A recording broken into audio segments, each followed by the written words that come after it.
Boker Tov ve Shavua Tov Be'ezrat Hashem pour ce dimanche matin 31 du mois d'août et Zayin du mois de Elul. Nous sommes déjà le 7 du mois d'Elul, Be'ezrat Hashem Barach. Sheniske l'Agdil Torah ou l'Adira pour ce shiur qui nous a offert aujourd'hui par Laurent Bendriem, qu'on embrasse très fort, ou Bishto Bechol Mishparto Lechaim Tovim ou Shalom, pour une alia rapide dans la facilité pour Amram Ben Rachel et Mazal Tov Bat Sarah, ainsi que leurs enfants Inon, Lévia, Yael. Trois beaux prénoms, Baruch Hashem. Hashem Vechetrem, une bonne parnassa, un bon shlam bayit, beaucoup d'amour et d'humour, beaucoup d'humilité. Israël, pour faire sa alia, demande des conditions, et la première d'entre elles, c'est deux idées à retenir. L'humilité et d'accepter de recommencer tout à zéro. Pourquoi? Parce que notre mazal se renouvelle, les fautes du passé sont oubliées. On rentre dans son peuple, sur sa terre, 2000 ans d'absence. Il y a un petit prix à payer, mais franchement, il en vaut grandement le coup.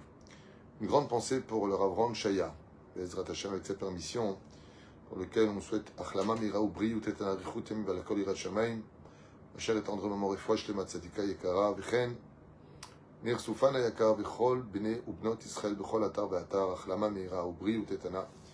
Bezrat Hashem, en espérant que du bonheur pour chacun de vous. Et on commence tout de suite notre shiur en ayant une pensée.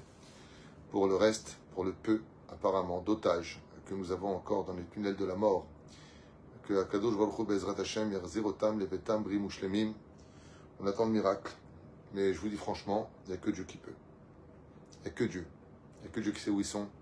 Il n'y a que Dieu qui peut faire le miracle. Il n'y a que Dieu. Ça n'enlève rien au mérite de nos chayalim. Shashem vrech otam, yishmor otam, yatil otam. Ah ben, il n'y a que Dieu qui peut. Sujet d'aujourd'hui, qui nous concerne tellement, mais qui énerve particulièrement. Nous avons fait un débat à table pendant Shabbat, et la discussion n'était pas aussi pacifiste que ça. Car chacun, dans cette génération de 2025, bientôt 2026, du monde moderne, où toutes les frontières de l'idiotie, de la débilité, de l'immoralité ont été ouvertes sur tous les paliers de la vie, à un tel point qu'aujourd'hui, ce qu'on appelle vivre, c'est se prostituer, c'est donner son corps à n'importe qui, faire n'importe quoi, dire ce qu'on veut, critiquer les uns, haïr, du n'importe quoi. Donc, résultat des courses, ce langage d'aujourd'hui va certainement embêter beaucoup de monde. Le problème, parce que j'ai comme un problème, c'est que moi, je ne viens pas avec mes opinions personnelles, je viens avec la Torah écrite et la Torah orale que nous allons étudier, le Talmud, le Psachim, et notre Torah, la paracha de Kedoshim, dans les livres de Vaïkra. Donc, la différence essentielle, c'est que je ne viens pas avec mes opinions, chacun fait ce qu'il veut. Il n'y a pas besoin de me dire, je fais ce que je veux, fais ce que tu veux. Moi, ici, j'enseigne la Torah, pas la mienne, pas celle que j'invente, celle de notre Torah, qui nous a été donnée il y a 3500 ans, mais Pi Agvora le Moshe Rabbeinu, de Dieu à Moshe Rabbeinu et au peuple d'Israël. Voilà pour ce sujet très sensible et très fâcheux. Pourquoi il est fâcheux? Beaucoup de parents de plus de 50 ans, 55 ans, vont être complètement d'accord. Beaucoup de jeunes, jusqu'à même 30 ans, risquent de se froisser. Car les gens vivent dans les amalgames. Les gens vivent dans leur vie privée et vont essayer de juxtaposer la vérité de la Torah face à leur propre vie personnelle. C'est une erreur, car les enseignements sont généraux. Nous parlons de généralité et non pas de définition personnelle sur ton vécu à toi. Voilà, maintenant on peut commencer. Nous allons parler de la bonne réputation familiale. Sujet, vous allez voir pourquoi il est un peu houleux, ce sujet. Parce que la Torah ne plaisante pas du tout avec ça. La Torah ne plaisante pas du tout. Du tout, du tout. À un tel point qu'elle va considérer dans le judaïsme, dans notre Torah, même si sur le terrain, comme l'a très bien stipulé et rapporté, d'ailleurs Sarah à table pendant le Shabbat, oui, mais c'est jamais arrivé sur le terrain, on l'a jamais fait. Oui, tu as raison, mais c'est ce que dit la Torah. Ça voudrait dire que la Torah nous met en garde sur la gravité d'un sujet qu'on ignore tous tellement aujourd'hui, tellement, de garder une bonne réputation. Et la bonne réputation, mitpatzel et shnaim. Le Rambam, lui-même, parle de la bonne réputation, Chodéot entre autres, mais il est basé sur la Gemara. Alors regardez ce que dit la Gemara dans Masechet Psachim Bedaf même tête à Moudbet. Je vous l'ai dit ensemble, soit avec le Talmud. Et voilà ce qu'il dit à propos d'une bonne réputation pour une bonne famille. Léolam imkor Adam kolma sheeshlo. À tout jamais un homme devra être prêt à vendre tout ce qu'il possède, tout. Veissa bat talmid chacham. Pourquoi? Pour avoir la dot et pouvoir payer le droit d'épouser la fille d'un talmid chacham, d'un homme pieux, investi de connaissances, de crainte du ciel dans la Torah. L'omatza, il n'a pas trouvé, il n'a pas le mérite, peu importe. L'omatza, il n'a pas trouvé. Bat talmid chacham, la fille d'un grand rave, il s'abat gdoléador. Alors il va voir un gdoléador, et c'est bizarre parce que on voit qu'un gdoléador n'est pas forcément un talmid chacham ici, dans le texte, puisqu'on descend de niveau. Un gdoléador, par exemple quelqu'un qui fait du kirouv, on peut voir des admourim qui sont grands en Torah peut-être, mais est-ce qu'ils sont tous talmid chacham? Moi on me dit que non, je ne sais pas ce que ça vaut, mais pas tous les admourim sont forcément des grands talmidei chachamim, ils étudient bien sûr, mais talmid chacham, je ne sais pas. Peut-être que oui, certains, peut-être que non, d'autres. Je ne rentre pas là-dedans. En tout cas, il nous dit ici, Gdolador, la fille du grand Rav Intel ou du grand Rav, mais ce n'est pas un Talmid Chacham. L'Omatza, il n'a pas trouvé. Bat Gdoléador. Alors il va voir des personnes qui ont un grand nom. Et ça, Bat Rachek Nesiot.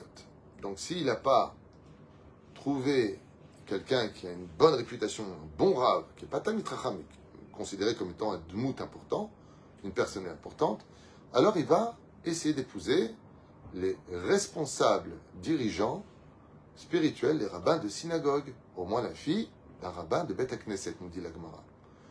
Et s'il n'a pas trouvé, alors qu'il a épousé Gabay, c'est Daka. Peut-être que le Gabay de la synagogue, comme il a du mérite, il sert le tzibour, il est dans la Beth Knesset, il aide, il récupère les dons, ensuite il est redistribué avec, bien sûr, le regard du rabbin, qui connaît les lois, pour redistribuer cette tzedaka. Voilà au moins ce mérite. Donc qu'est-ce qu'on recherche depuis tout à l'heure? Le sroutavot, le mérite des pères. Comme je l'ai expliqué d'ailleurs ce Shabbat à table, c'est bizarre, mais quand on veut un pur sang qui gagne la course, il faut automatiquement que le père et la mère, donc le cheval et la jument, soient des purs sangs. Et si tu ne prends pas un pur sang, le cheval n'aura pas les mêmes qualités. Donc pour avoir une descendance avec une bonne réputation, il faut que papa et maman aient une bonne réputation, donc du mérite des aïeux. D'où le fait de parler de tout ce qu'on vient d'expliquer jusqu'à maintenant.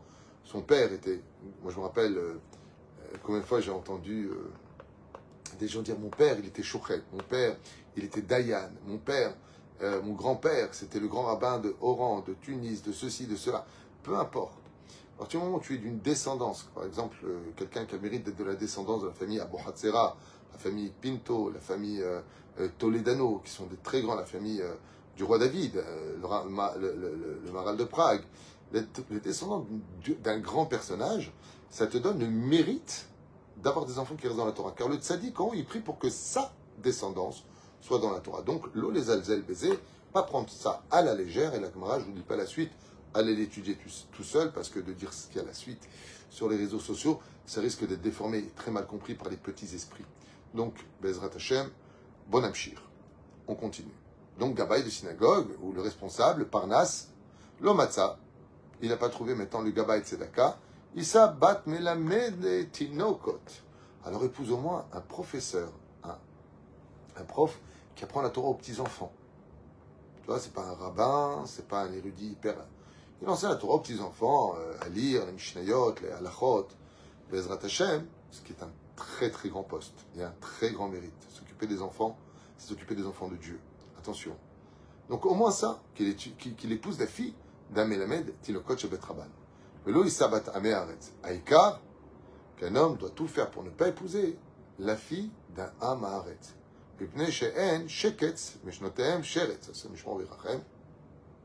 non seulement, comme il s'est Amaharetz, va savoir s'il n'a pas fait son enfant dans la Nida, va savoir quel esprit il avait le jour où il a fait, quel Neshama il a fait monter du Gehinam ou descendre du Gan Eden, on ne sait pas. Par contre, un Talmid Chacham, quelqu'un qui a des Rat Shamaim, comme il est conscient des mondes parallèles et des mondes supérieurs qui nous entourent, il est dans un monde de vérité. Comme la semence est véhiculée par la pensée, intérieurement, dans l'âme même de la semence se trouve l'identité de l'état d'esprit de celui qui l'ont fait. C'est-à-dire, comme par exemple, si un homme va avec sa femme et qui pense à la voisine, l'enfant est le fils et de sa femme et de sa voisine. Ça s'appelle Ben Temura. Et ça va créer un défaut dans l'âme, comme on l'a vu avec Réhouven, le premier des 12 tribus, pour lequel il va déplacer la couche de son père et faire Teshuvah. Chazal pose la question, pourquoi il a fait une telle erreur et pas les autres? Parce que Yaakov, quand il était avec Léa, il pensait qu'il était avec Rachel. Donc vous voyez que la pensée passe dans la semence et donc crée des défauts. Maintenant, on commence à comprendre facilement pourquoi la Gemara nous dit, fais attention, parce que d'épouser Stam, la fille de quelqu'un qui ne connaît rien en Torah, ça ne veut pas dire que la fille ne vaut rien. C'est pas du tout ce qu'on est en train de dire. Ça ne veut pas dire que la fille, elle vaut rien. Ça ne veut pas dire qu'elle n'a pas de neshama. Ça ne veut pas dire qu'elle ne fera pas de chouva. Rien à voir avec ça. Ça veut dire que sa base, elle est beaucoup plus longue, beaucoup plus difficile. Ça lui donne du mérite. Mais en tout cas, ça devient plus difficile pour les enfants parce que, malheureusement, il y a une transmission de Touma, de clipote qui se transmet jusqu'au jour où, par la force, comme l'explique Rabbi Nachman de Breslev, qui dit que même s'il n'avait pas eu le mérite d'être de la descendance du Baal Shem Tov, de par ses propres volonté intérieure, il aurait été quand même Rabbi Nachman. Waouh!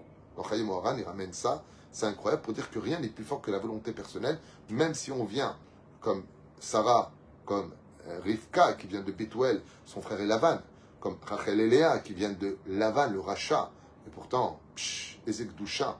Pourquoi? Parce qu'elles se sont battues elles-mêmes pour y arriver. Car nous dit la Gemara. Donc ça c'est le premier Yichussin, c'est-à-dire la bonne réputation, pour pouvoir en avoir une, dans le Talmud, est relié au mariage. Le Kohen doit épouser une femme digne de la Keuna, et c'est pareil pour une Kohenette, c'est-à-dire si quelqu'un vient épouser une fille de Kohen, il ne faut pas qu'il soit amaretz, c'est pas bon pour le couple, il faut qu'il soit investi de bonnes vertus, de bonne réputation pour épouser la fille d'un Kohen, parce que ce n'est pas n'importe qui. Voilà ce que nous apprend la Gemara. Après vous demanderez à vos rabbanim, chacun fera comme il le voudra. Ok? Maintenant, pour cette bonne réputation, il y a 3 niveaux différents qui, chacun d'entre eux, est élogieux. Qu'on appelle réputation des Kohanim, réputation des Lévi'im et réputation d'Israël. Les 3 sont 3 couronnes centrées sur la réputation. Et pourquoi c'est si centré sur la réputation? Prenons un exemple de la Keuna. On peut être Kohen, halal. Malheureusement, on peut perdre sa Keuna. On a tué une personne parce qu'on n'était pas correct dans sa moralité. Il fallait rouler par exemple à 50 km/h, il a roulé à 120 km/h. Il a tué une personne. Dans ce cas-là, il ne peut plus monter pour faire le Birkat Kohanim selon la halacha. Par contre, s'il a été à 60, 70 par exemple et qu'il a renversé quelqu'un, il peut continuer. Pourquoi? Il était quand même dans l'art du respect du code de la route. C'est pas moufraz, comme dit le Shulchan Aruch. Et ainsi donc, il pourrait continuer à être Kohen. Mais donc, on peut salir et perdre sa Keuna. Les Lévim, c'est pareil. Pour Israël, c'est pareil. Ce qui fait que, quand Chaz Veshalom, lo alenu velo alechem, va la fechad Israël. Et pourtant, c'est bizarre parce que ce langage dont je vous parle, ma propre mère, que Dieu la bénisse, il lui donne une bonne santé, m'expliquait un jour qu'en Tunisie, quelqu'un qui divorçait, ça salissait toute la famille. Les gens ne divorçaient pas. Pas parce qu'ils n'avaient pas à où fuir ou parce qu'ils avaient peur. Non, parce que ça faisait une mauvaise réputation à la famille. Ça veut dire que depuis toujours, on faisait attention à garder une bonne réputation à la famille. Ce qui fait qu'encore dans le monde orthodoxe aujourd'hui, quand on apprend que tu viens de parents divorcés, ça fait un peu reculer l'autre famille. Car une famille scindée, une famille qui tient les épreuves ensemble, est beaucoup plus facile au niveau de sa réputation qu'une famille qui a divorcé et va savoir si maintenant la femme qui avait le kissouille, elle n'a pas jeté le kissouille, si maintenant l'homme, il n'a pas rejeté la Torah, tout ça va jouer sur une influence. Regardez ce que nous apprend la paracha de Kedushin. Alors bien sûr là-bas, dans le cas échéant, on parle de la molech, on parle des enfants que les parents allaient sacrifier de l'idolâtrie stupide, extrêmement douloureuse pour l'enfant, mais cette phrase-là n'est pas dite que pour ça. Nos Chachamim nous expliquent qu'une façon générale, nous sommes tous arrivés zélazé. C'est-à-dire que, à partir du moment où un Kohen a une mauvaise réputation, tout est remis en question sur sa Keuna. Quand un Lévi a une mauvaise réputation, on sera en droit de détourner l'argent qui est pour lui, alors que Dieu nous demande, dans la paracha de Ré, de veiller sur le Lévi, de lui apporter les masrot. Aujourd'hui, c'est les gens qui étudient la Torah. Mais tout cela va dépendre de sa réputation. Ce qui fait qu'on ne peut pas être Hazan si on a par exemple une mauvaise réputation. C'est assourd selon la halacha. Quelqu'un qui a un mauvais nom dans la société ne peut pas représenter le peuple d'Israël. Il n'y a pas de rapport avec le fait de dire mais il est juif, mais il peut faire tchouva, mais il va s'arranger. Pas de rapport. Quand une réputation est noircie, assombrie par un membre de la famille qui est voleur, qui se drogue, qui a fait de la prison, qui est proxénète, la fille qui se prostitue, la fille qui va avec n'importe qui. À ce propos, qu'est-ce que nous dit la Torah? Qu'est-ce que nous dit la Torah de la fille qui va avec n'importe qui? Bien sûr, on ne va pas le faire. Mais quels sont les mots employés par notre Torah? Une fille chasve shalom, qui facile, ouais, qui se met par exemple, qui va avec n'importe qui, ouais. Dans la Torah, bien sûr, on ne le fait pas. Ce que j'explique, c'est les versets de la Torah, pas moi. Et ça, comme je l'ai dit à Sarah, c'est vrai qu'on ne l'a pas vu se faire, ça. C'est à étudier, pas à pratiquer. Ben, on la lapidait. Pour quelle raison? Car elle a sali le nom de toute sa famille. Dans la Torah, hein, noircir la réputation d'une famille, c'est vu avec énormément de sévérité. Parce que quand toi, tu décides de faire quelque chose, automatiquement, on dit qui est le fruit, quel est l'arbre qui a fait naître ce fruit. Et ça marche dans les deux sens. Quand tu es un bon garçon, quand tu es une bonne personne, qu'est-ce qu'on dit à propos de Rabbi Shimon Bar Yochai? Ashrei Yoladetecha. Qu'est-ce qu'on dit de Rabbi aussi dans la Gemara Maseret Avot?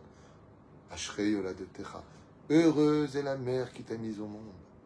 Et quand vous voyez une personne qui parle mal, qui est vulgaire, qui est arnaqueur, qui est voleur, qui est méchant, qui est trompeur, vous dites mais c'est le fils de qui lui? Ouh, cette famille, ouh, cette famille, ouh, cette famille. Un jour, je viens pour faire incroyable. Je vous raconte une vraie histoire. Je viens pour marier un couple à Tel Aviv. Et puis, les parents, avec la Kala, me disent, vous mettez sur la Ktouba 600 000 shekels. Je dis non, je ne mettrai pas 600 000 shekels. Pourquoi, monsieur le rabbin? Je dis parce qu'on ne marque pas des chiffres stam. Si demain il y a un divorce, il devra payer cette somme. Donc, je vais mettre ou 72 000 ou 101 000 shekels. J'appelle le Khatan et je lui dis, Chaz v'shalom, s'il se passe quelque chose, as-tu 600 000 shekels à payer? Il me dit, pas du tout. J'ai qu'une voiture qui m'appartient. Je lui dis, combien je pourrais la vendre? Il me dit, peut-être 100 000 shekels, elle n'est pas tellement vieille. Je lui dis, vous voyez, il faut vivre la réalité sur une ketouba. On ne marque pas n'importe quoi par amour. Et les parents m'ont dit, mais Rav Tuitou, nous on ne voulait pas de ce mariage avec cette famille, ils sont tous divorcés là-bas. Ils sont tous divorcés, et puis le garçon, on sait que c'est un petit papillon, il va à droite, il va à gauche. Donc on veut assumer nos arrières. J'ai refusé, et on a marqué 101 000 shekels sur la Ktouba avec l'accord des parents, de la Kala et du Khatan. Bezrat Hashem, après leur avoir expliqué en long et en large que tout le monde a le droit à la tchouva. Mais la réputation joue un très grand rôle. Vous savez ce qui m'agace, c'est que beaucoup de gens qui ont vécu des expériences douloureuses, avec un père qui peut être très difficile, qui les a étouffés, qui les a ordonnés, maltraités, tu vas te lever le matin à la prière, tu pries comme un non-juif, c'est quoi cette façon? On dit en hébreu goy, parce que les goy ne font pas le birkat Amazon, on n'est pas en train de critiquer les non-juifs, simplement, comme nous avons des prières que les non-juifs n'ont pas, c'est ce qu'ils disent. Donc ils peuvent vexer. Alors la personne va être dégoûtée du judaïsme. Ouais, ben moi je jette tout, j'en ai rien à faire. Ne parle pas de cas personnel. D'abord, c'est pas à ton père que tu dois ta Torah, c'est à Dieu.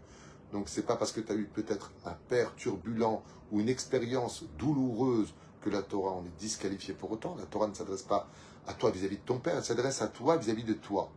C'est pour ça que, comme l'a très bien rappelé hier BHR et Akar Salfati, c'est que toutes les parachutes que nous avons dans le livre de Devarim sont essentiellement dit au singulier, du singulier. On s'adresse à toi. Shoftim v'shotrim tasim lecha bechol sharecha. Lecha, on s'adresse à toi. Je suis l'Éternel, ton Dieu, à toi, pas à ton père, pas à ton fils, à toi. Donc personne n'est quitte, malgré les expériences vécues, les douleurs psychologiques ont duré, personne n'est quitte d'avoir une bonne réputation. Quel fou ne voudrait pas avoir une famille avec une bonne réputation? C'est horrible.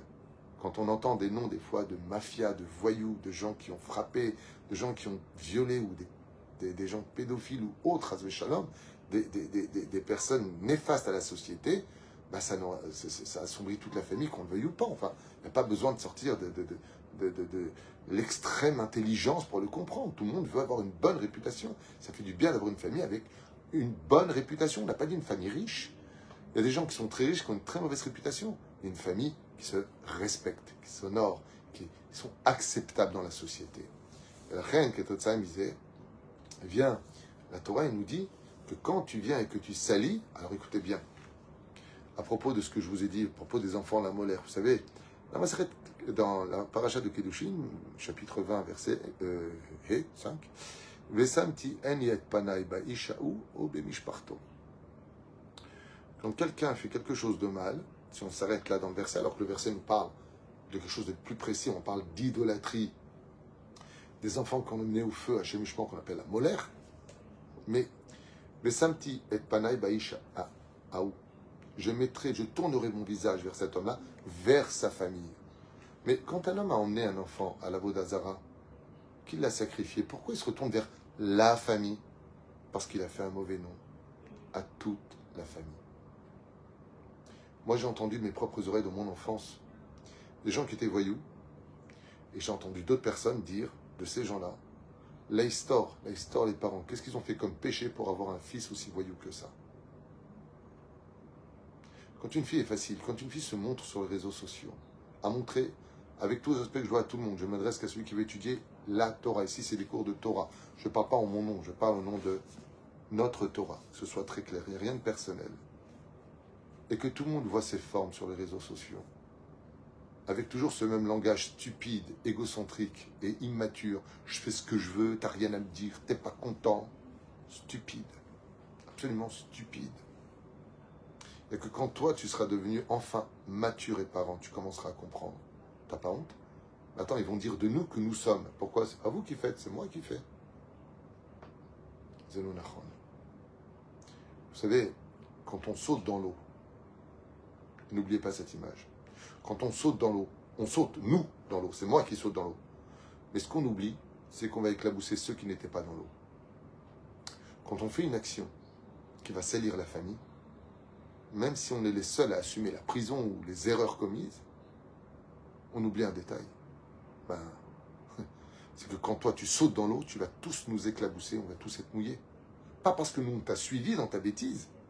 Chacun sa life, comme les jeunes savent si bien le dire aujourd'hui avec orgueil. Seulement ils savent appeler papa et maman que quand ils sont en SOS Société, nous sommes là pour vous aider. Zelonachon. Zelonachon. Quand tu as un père qui est religieux, quand tu as une mère qui a le kissouille, et que toi tu te promènes, je ne sais pas, comment le définir, presque avec un tout petit peu d'habit. Est-ce que tu penses à tes parents? Que ta mère elle a le kissouille, que ton père il a une kippa sur la tête, et toi tu sors comme ça. Oui, moi je comprends pas, n'importe quoi ce rabbin, mais qu'est-ce qu'il raconte? Mais chacun fait ce qu'il veut, bien sûr.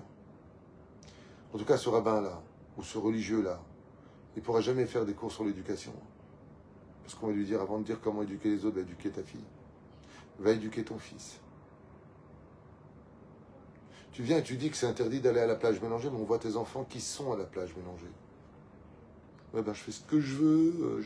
Je t'ai pas demandé d'être rabbin, je t'ai pas demandé d'être papa, je t'ai pas demandé d'être... Peut-être. Peut-être. Mais dans toutes les religions, dans toutes les moralités, dans cette génération qui joue avec l'immoralité, il faut savoir que la Torah n'a pas changé. Et voilà ce que dit le Shulchan Aruch. Pas moi. Le Shulchan Aruch, pour celui qui veut écouter la Torah. Si un homme était religieux et qu'il décide pour une raison personnelle, choc émotionnel, cicatrice, peine, regret, souffrance, dépression, tout ce qu'on veut, quitter la Torah, il jette le chapeau, il jette la kippa, il jette le tzitzit, il ne veut plus rien faire. C'est entre lui et Dieu, personne ne peut juger. Et personne n'est à sa place. Jusque-là, on est tous d'accord. Le Shulchan Aruch, il nous dit, il y a deux choses que tu dois faire. Je vous ai les notées ici. C'est important. Il a l'obligation de quitter la ville où il vit, d'aller dans une ville où personne ne le connaît, de s'habiller en noir, c'est comme ça que c'est marqué, pour éviter le chilou Hashem, en disant, te rends compte, il était religieux, il a tout jeté. Donc Donc il a connu le bien, il a connu le mal, il a choisi le mal. Donc là, c'est pas quelqu'un qui ne connaît pas la Torah, c'est pour ça qu'il n'est pas dedans. Il connaissait la Torah, il a vécu la Tzniout, le Shabbat, le Yom Tov, les Tfilin. On lui dit quitte la ville. Deuxième explication, pour ne pas salir la famille, qui allait rester religieuse. Prends tes affaires, va ailleurs. Je vous le lis. Afin d'éviter le Chilul Hashem, il est interdit vis-à-vis de Dieu, vis-à-vis de son peuple et vis-à-vis de sa famille, de rester au même endroit, de peur de salir le nom de Dieu, le nom du peuple d'Israël et de sa famille. Quand un juif fait une arnaque et qui se met sur les réseaux sociaux à frimer en disant « Voilà comment j'ai arnaqué », ils ne disent pas « Regardez comment ce monsieur ». Ils disent « Regardez les juifs ». On est une grande famille. Donc on ne peut pas salir le Père qui est Dieu. Comme c'est marqué « Ki chilaltem et shemi bagoim ». Akadosh Baruch Hu nous dit « Faites attention de ne pas faire de Chilul Hashem, profanation du nom divin vis-à-vis des goïms. » Parce que quand vous faites quelque chose de mal, comme c'est marqué dans le Hallel, « Haye Elohechem » où est votre Dieu? Quoi, c'est ça le Dieu des Juifs? On salit Dieu quand on ne fait pas les choses comme il le faut. On salit Dieu quand nous-mêmes, nous avons l'ordonnance de préserver le nom d'une famille. Et je finirai avec quelque chose qui va faire boum dans les oreilles. Vous voyez expliquer pourquoi hein, c'est Madine Taïwan et Madine Chine et Madine N, les Indes. Ouais. Vous payez Chanel, Yves Saint Laurent, vous savez toutes ces marques. Pourquoi vous les payez si cher? Vous savez que c'est fabriqué dans des endroits on ne peut plus banals. Usine, rien de spécial. Et oui, ça s'appelle la marque. Quand on est une marque, le logo, on vend des choses qui nous auront coûté le même prix qu'ailleurs, à 10 fois le prix des autres produits. Parce que j'ai acheté une marque. Même s'il y a des différences de qualité, il faut le reconnaître dans les matières et le travail qui est fait. À certains degrés, oui. Heureusement, ça coûte tellement cher. Un sac à 10 000 €, parce que c'est un Prada. Et alors, qu'est-ce que j'en ai à faire d'un sac de Prada? C'est faire des choses dedans. Pourquoi tu vas payer si cher? Et les gens, ils sont là en train de discuter. Mais c'est un vrai Prada ou c'est une copie hein? C'est une vraie Cartier ou c'est une fausse Cartier? Pourquoi tu vas payer une montre qui va te donner l'heure comme toutes les montres à un prix exorbitant? Parce que j'ai une marque. J'ai une Porsche, Mercedes, Volvo. Je ne sais pas ce que c'est, peu importe. Rolls-Royce. Vous avez remarqué qu'on paye beaucoup plus cher pour une marque. Chaque famille juive est une marque. Et la Torah nous dit, n'oublie jamais de bien veiller sur la réputation de ta famille. Quand tu dis je fais ce que je veux, que tu le veuilles ou pas, tu emmènes toute ta famille derrière toi. Et les gens disent, eh bien, j'ai pas eu le mérite. Comme je le dis moi-même, à chacun, moi-même. Pour avoir des enfants qui sont tous dans la Torah, il faut avoir beaucoup de mérite. Peut-être qu'on n'a pas assez pleuré. Ça ne veut pas dire que nos enfants ne valent rien. Ça ne veut pas dire que nos enfants ne sont rien. Ça ne veut pas dire que nos enfants sont mauvais. Mais par rapport à ce qu'on doit être, on peut rester très médiocre, même en tant que juif. Baruch Adonai Elolam, Amen ve Amen.